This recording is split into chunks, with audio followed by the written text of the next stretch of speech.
ابھی خبر یہ ہے کہ بانی کی اسپتال منتقلی کے معاملے پر پی ٹی آئی کی توہین عدالت کی درخواست اعتراضات کو دور کر دیا گیا۔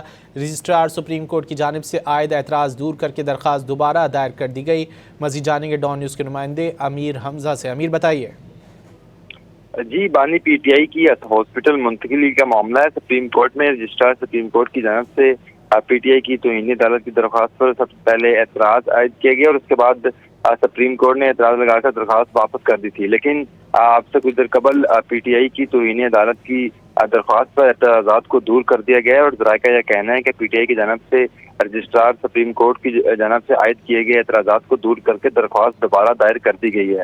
رجسٹرار سپریم کورٹ کی جانب سے توہین کے مرتکب افراد کو الزامات کی فہرست نہ بھیجنے کا اعتراض عائد کیا گیا تھا، تاہم اس سے قبل بیرسٹر گوہر خان نے میڈیا سے گفتگو بھی کی۔ انہوں نے کہا کہ رجسٹرار سپریم کورٹ سے فیسیلیٹیشن سینٹر سے ملاقات ہوئی ہے، وہاں پر ہماری درخواست پر کچھ اعتراضات عائد کیے گئے ہیں جن کو اب دور کر کے انہوں نے دوبارہ سپریم کورٹ میں دائر کر دیا ہے۔ جی، بہت شکریہ امیر حمزہ ان تفصیلات کے لیے۔